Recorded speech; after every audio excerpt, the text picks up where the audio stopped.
Do it. Cool.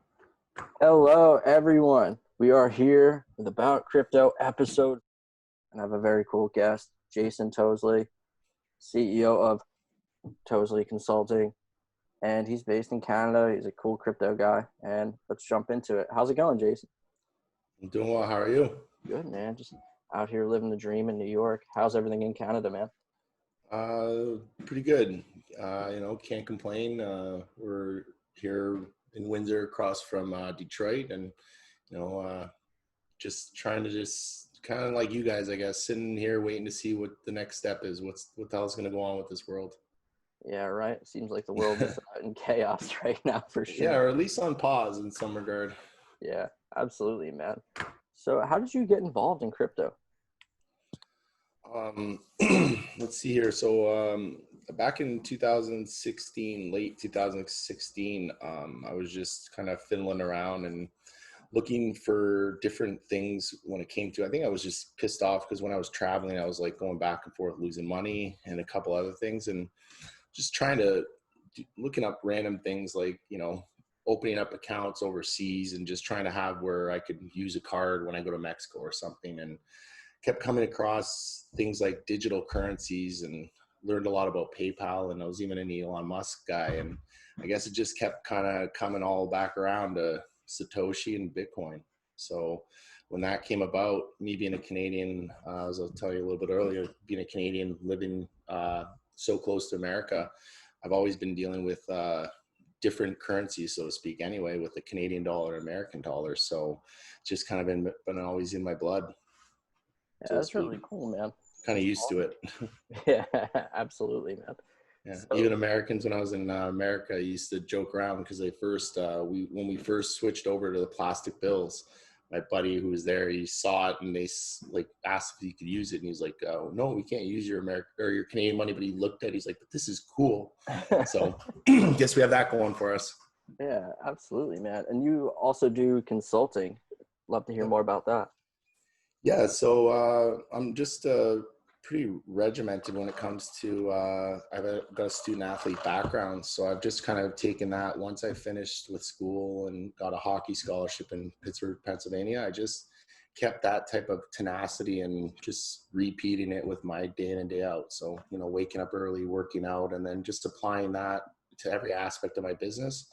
And then once I found that I got into a really pretty good rhythm in the business world, I felt like I was pretty good at just honing that skill on just the repetition, or just like, just those business acumen that you earn, and thought I'd be decent at helping out others. And, it's mostly just me waiting for people to say I have no time for this. And then I'm like, cool, I'm your guy, or my team's your guy, or your people. Yeah, that's cool, man. And you're also like a huge hockey player, right? NCAA. No. Well, I got I got my hockey paid for, so I'm not a huge anymore, I guess. I was when I was in high school, and it was a big deal. I got drafted by the Spitfires here in my hometown, but then I just had decent marks, and I actually always dreamed about, like, because I lived so close to Detroit, a lot of my dreams and aspirations were tied into the American dream, so to speak. So I would always see in Joe Louis, I would see Michigan Wolverines playing against Michigan State, and I would be like giddy like a boy, like, like a schoolboy, even being like 14, 15, where I'm supposed to be too cool to be giddy. I'm like watching these guys in awe, let alone the Red Wings and stuff. So unfortunately, I guess that might be your answer to a future question, which is I'm a Detroit fan with through and through, even if the Lions are terrible for the last 20 years since Barry. Very cool, man. Yeah. Yeah, so that's kind of, yeah, it's just been in something that's always been around me. So I can't hate, like, I just love everything about sports, and I try to keep that mentality when I'm working too. So, just year after year, you look back on yourself, and, those who really produce numbers should get rewarded. And those who kind of took a year off, or, even if you have an injury or so, you got to just realize that, adjust, and work forward accordingly. It's constantly evolving. Absolutely, man. So, kind of touching base on that, there's like a few NBA players who asked to be paid in Bitcoin for their contracts. What do you think about that? I think it's great. It's huge for the adoption, and it's just showing that there's a lot more people are starting to take it more seriously as more stable, or I guess either stable or profitable option, depending on way you want to look at it. If they believe in the future of Bitcoin and they're gonna in it for the long haul, then I guess they believe in the stability of it. But if they're convinced that it's just going to go to the moon in the next 3 years, then I guess that's maybe what they're doing, because you're not going to be able to put your money into many things that are going to be able to 10x how like Bitcoin has in the last 10 so years. Yeah, absolutely, man. And let me ask you the generic question. Where do you think the price of Bitcoin will be at the end of this year? Well, I think I'm more of like a traditionalist when these questions. I always like, if you've seen me on Twitter, I'm like harassing people. I'm like, it's like, read the white paper, like just utilize it. And because like, I'm sure at one point they're like, just like if you look at the shitty currencies out there, there are these powerful currencies that maybe weren't ever there and they came about, and their perseverance and consistency is what's propelled them through. So blockchain and Bitcoin are doing what they should be doing right now. They're staying stable. It's scary, but also if more people dump into it, then you're going to have less manipulation. So I'm a big proponent of, that's why I'm never trying to be an advisor to like the price of it. I'm just trying to just say, let's be optimistic. And if everybody keeps putting money into it, if it becomes a global currency to some regard, I'll be happy that I'm part of the beginning stages of it. Yeah. So do you think it's a good hedge against hyperinflation? Yeah. I mean, I'm not too optimistic. I've been pretty vocal about, like, to me, what terrifies me is that is the debt that America is carrying right now with the 26 trillion.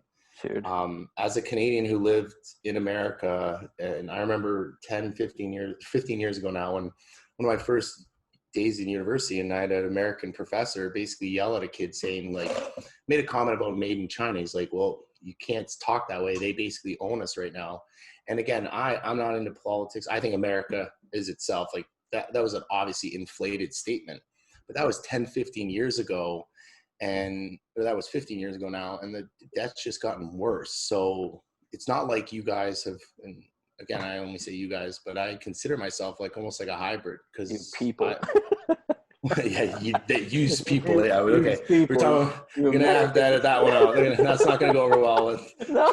It looks like clients just like zero, or the clicks on me. It's just gonna be zero Americans. Why are they boycotting? Yeah. No, no.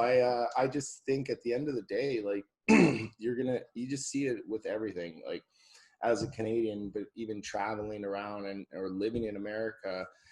It's just this, you want something that can just be as simple as Bitcoin, where you can just say, hi, I have something you want, you have something I need, which is like a transaction, and let's be done with it.